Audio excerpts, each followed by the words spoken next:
जोमैटो के नए सीईओ अलबिंदर सिंह ढींडसा। जोमैटो की पेरेंटल कंपनी के ग्रुप सीईओ दीपेंद्र गोयल के इस्तीफे के बाद संभालेंगे कमान। अलबिंदर ढींडसा की संपत्ति के चर्चे क्यों? आखिर कितनी संपत्ति के मालिक हैं जोमैटो के नए सीईओ? जोमैटो की पेरेंटल कंपनी इटर्नल के ग्रुप सीईओ दीपेंद्र गोयल ने अपने पद से इस्तीफा दे दिया है। अब उनकी जगह ब्लिंकिट के सीईओ अलबिंदर सिंह ढींडसा कंपनी के नए सीईओ होंगे। ये 1 फरवरी 2026 से प्रभावी होगा। हालांकि दीपेंद्र गोयल पूरी तरह से कंपनी नहीं छोड़ रहे। वो बोर्ड में वाइस चेयरमैन और डायरेक्टर की नई भूमिका निभाएंगे। ऐसे में जानते हैं आखिर जोमैटो के नए सीईओ अलबिंदर ढींडसा कौन है और कितनी संपत्ति के मालिक हैं। आइए जानते हैं। सबसे पहले बात करेंगे कौन है अलबिंदर ढींडसा। इटर्नल ग्रुप के नए सीईओ अलबिंदर सिंह ढींडसा पंजाब के पटियाला के रहने वाले हैं। उन्होंने आईआईटी दिल्ली से बैचलर कंप्लीट किया। इसके बाद उन्होंने यूआरएस कॉरपोरेशन में 2 साल तक ट्रांसपोर्टेशन एनालिस्ट के तौर पर काम किया और बाद में साल 2007 में कैम्ब्रिज सिस्टमैटिक में सीनियर एसोसिएट के तौर पर 3 साल से ज्यादा वक्त तक काम किया।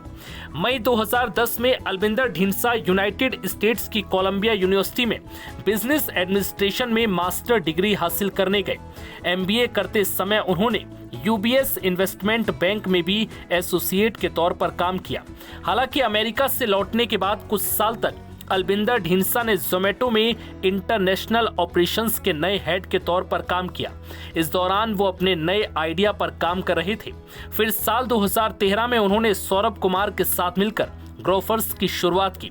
ग्रोफर्स को आज ब्लिंकिट के नाम से जाना जाता है। 2021 में इसका नाम ग्रोफर्स से बदलकर ब्लिंकिट कर दिया गया। फिर अगस्त 2022 में फूड डिलीवरी कंपनी जोमैटो ने क्विक कॉमर्स कंपनी ब्लिंकिट और उसके वेयर हाउसिंग और उससे जुड़ी सर्विस बिजनेस का अधिग्रहण कर लिया। यानी अलबिंदर ढींडसा ने जोमैटो को अपनी कंपनी बेच दी। जोमैटो ने लगभग 4,447 करोड़ में ब्लिंकिट को खरीदा था। अब ये जानिए कि कितनी संपत्ति के मालिक हैं अलबिंदर ढींडसा।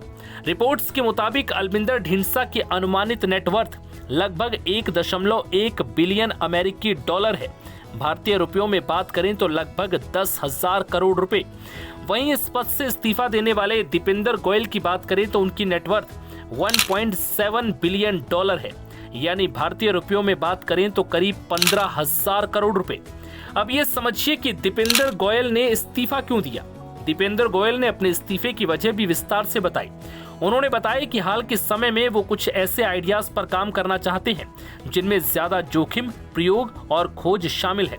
ऐसे प्रयोग किसी पब्लिक कंपनी के दायरे में फिट नहीं बैठते। उनका कहना है कि अगर ये विचार इटर्नल के रणनीतिक दायरे में होते तो वो इन्हें कंपनी के भीतर ही आगे बढ़ाते, लेकिन ऐसा नहीं है।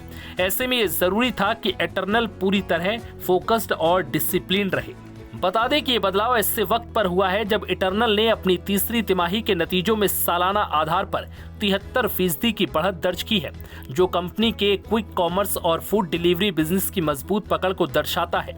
बुधवार को कंपनी की ओर से कहा गया कि founder Deepinder Goyal chief executive officer और मैनेजिंग डायरेक्टर के पद से हटकर वाइस चेयरमैन का पद संभालेंगे और कंपनी की कमान अलबिंदर ढींडसा के हाथ में होगी।